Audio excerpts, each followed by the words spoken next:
we haven't done one of these back deck chats in a while, so I just want to talk about the Washington football team announcing they're going to retire Sean Taylor's number 21 jersey this coming Sunday.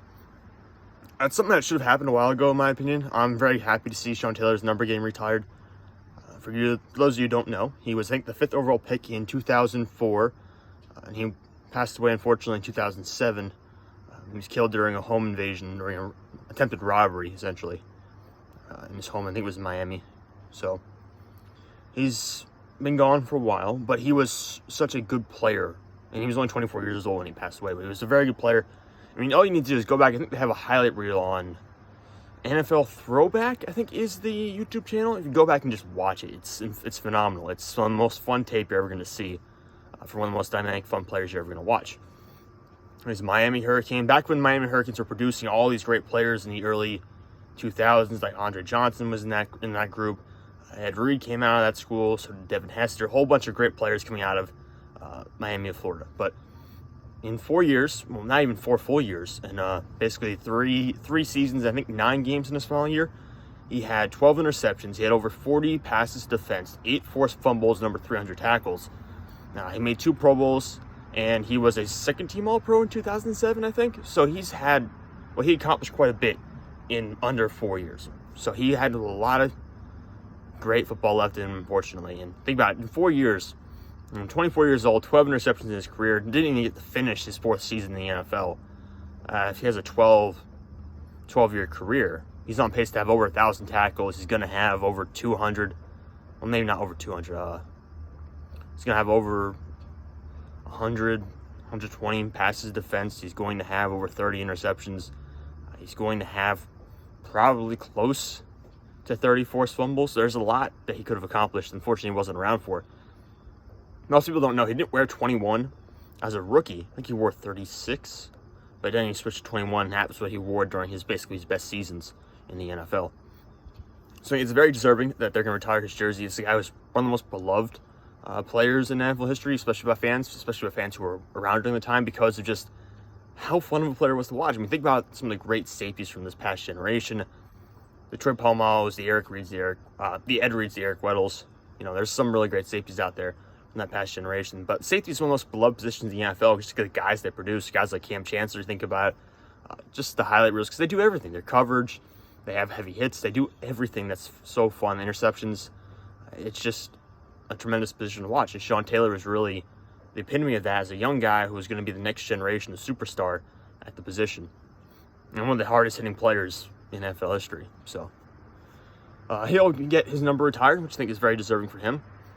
Unfortunately, we have to contextualize this within the larger discussion of what's going on surrounding Washington right now, which, again, it's just unfortunate, because if they had done this, maybe not last year, because, again, there was issues last year as well with Dan Snyder and the allegations of the toxic workplace and all that stuff, but they had done this in any other season other than this year or last year, you know, it would have been viewed as just a genuine celebration. But they've given 3 or 4 days advance notice now. They're going to retire his jersey. So not a long run up. I don't know if the family's been made aware or how long they knew. They probably knew ahead of time, I would assume. If they didn't, that's kind of a scummy move there by the organization to not even get them heads up as to what's going on. But so we'll see. But the issue is, unfortunately, right now is they got all these emails. I think over 600,000 of them. The NFL has access to them. These are all from Washington, or all from attached to Washington somehow. Someone, either the receiver or the responder, someone in those email threads is from Washington. They're reviewing those as part of the lawsuits going on, part of everything going on right now around the Washington football team, with Bruce Allen, Dan Snyder. Bruce Allen being the former general manager of the team, Dan Snyder obviously the owner. And again, all these issues that have come out in Washington from that Bruce Allen era. John Gruden obviously has been the first casualty of this whole thing. We're not quite sure why John Gruden specifically was the one who kind of got targeted, why his emails were the ones that were leaked, as opposed to the whole 600,000 other ones out there. Or Adam Schefter the other day, why his emails were specifically let loose as opposed to, you know, every other email out there. But I guess we'll find out more in the future. The NFL says that right now they don't want to publish everything. The NFLPA wants them to publish everything, so we're going to have to wait and see how this kind of clash plays out right now. But unfortunately, it feels very disingenuous by the Washington football team to retire Sean Taylor's jersey right now. when there's so much going on right now surrounding the organization. So many negative headlines. Most of the people who are involved in these issues with the organization have been fired or resigned or whatever, so they're no longer with the Washington football team. Of course, the owner, Dan Schneider, is still there, which could be the root of the whole issue to begin with. So we'll see if this is them trying to cover up some kind of bigger storyline that might be coming out because of these emails. It'll be highly disappointing. Unfortunately, not surprising given the nature of the organization. And I'll just reflect before, I feel bad for guys like Ron Rivera, who are really like a genuine, from what we can tell, a genuine good person, who's now just in with such a crappy organization. He's turned things around quite a bit from just like the football perspective of things for that team, and just being able to produce some positive headlines for the team and the organization, whereas before it was such a crapshoot.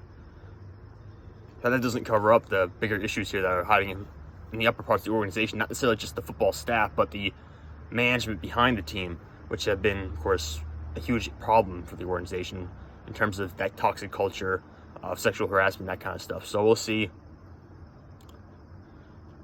We'll see if there's this larger storyline that comes out and plays out behind the scenes here.